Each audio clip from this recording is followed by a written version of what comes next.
Welcome to Mother Daughter Projects. I'm Steph. And I'm Vicki. And today we're going to DIY a way to hide a bedroom TV. The first step was to find the TV. I didn't want a huge TV in my bedroom, and I wanted it to fit nicely under this floating table we made a few years ago. So I looked for different options at Costco and Sam's and found the perfect one online at Sam's. I laid out a quick plan on my Mac using the free application Freeform that makes it easy to visualize the project before getting started. We made all the cuts on our miter saw. We're using a 10-foot 1x8 board and a 6-foot 1x4 board.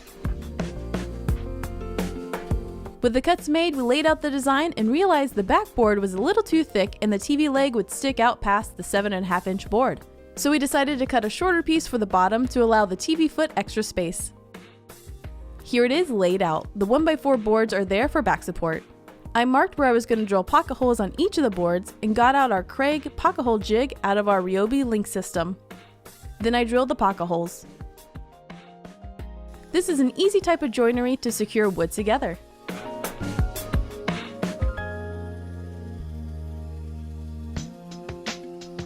I used a hole saw to make a hole for the cables of the TV. Then Mom sanded everything. One of our goals in our workshop is to have everything on wheels. That's why we love these Husky adjustable work tables. I can roll them out to sand and roll them back in after I'm done. We glued the edges, then secured the board with Rockler corner clamps and drilled in the pocket hole screws.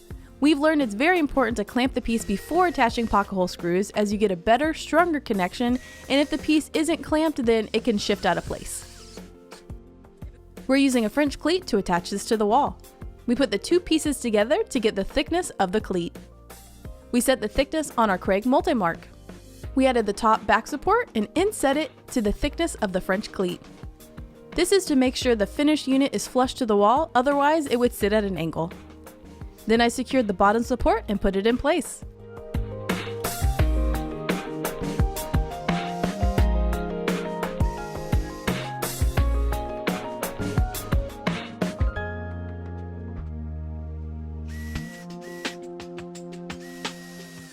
For the front of the unit, we wanted a thinner piece of wood as it just needs to cover but not add extra weight.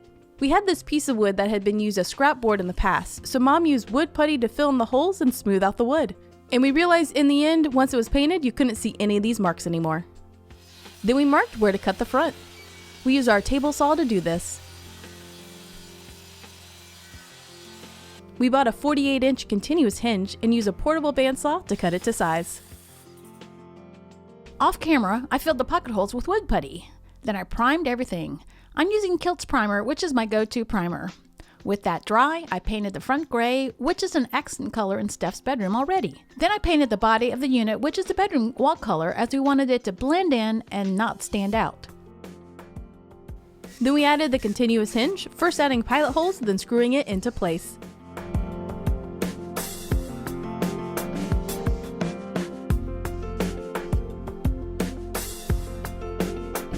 We tested it out and it worked, so we kept going.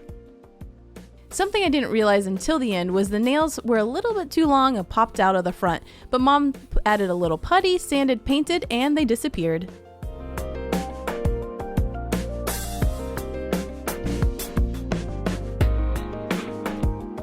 We turned it over and added 2 magnetic catches.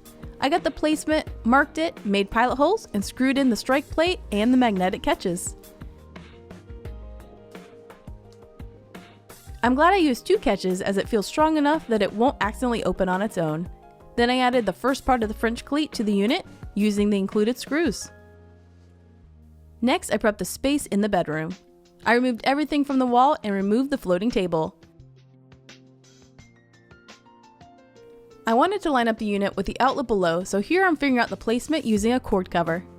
Next, I put the table back in place and cut the rope so that the table would sit higher above the TV. I secured it and cut off the excess.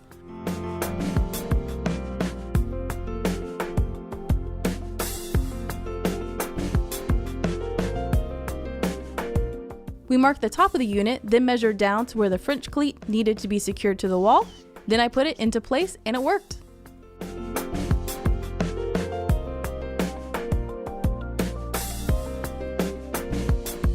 Then I took it off the wall and added the front design.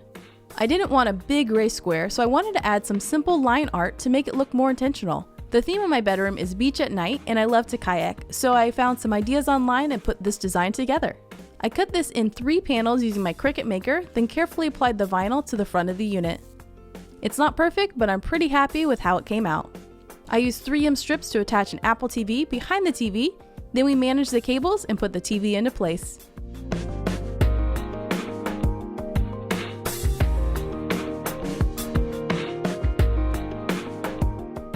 And below, I covered the cables with a cable cover, which we painted the same color as the wall. And here it is, all done. This is the perfect height to watch TV in bed. The simple magnet catch makes it easy to open and close whenever you want. I had a little concern about the front hanging down at the bottom and if it might weigh down the unit, but everything feels very secure and held together with this design. And I'm really happy I was still able to incorporate the floating table, and I really like the new balance to my room. What we learned! You might have noticed a different foot at the bottom of the TV. When we finished the build and I put the TV in for the first time, we realized some of the dimensions were off. You can see it was about a ½ inch too short with the addition of the TV legs. In the end, I'm not sure what happened besides the fact that I used the dimensions on the website and didn't actually check the measurements of the TV myself. If I was to do this again, before we secured everything together, I would have put the TV in place to be sure everything lined up. So what we ended up doing was cutting a piece of 2x4 to the size that would fit correctly, then I drilled a large hole halfway into the block, then a smaller hole through the entire block. This allowed the TV foot screw to fit inside and be secured to the TV. So here you can see the old foot and the new foot. Mom lightly sanded them and spray painted them black to blend in with the TV. We were able to screw these right into the bottom of the TV, and in the end, I think they hold up more secure than the original feet. We added a couple of anti-slip pads to the bottom to help everything stay secure.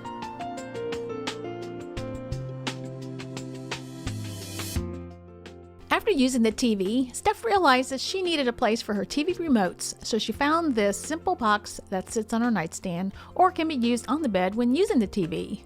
It also holds her blue light glasses, so nighttime TV viewing won't interfere with her sleep. Thanks for joining. If you want to see more projects from us, be sure to visit us at motherdaughterprojects.com.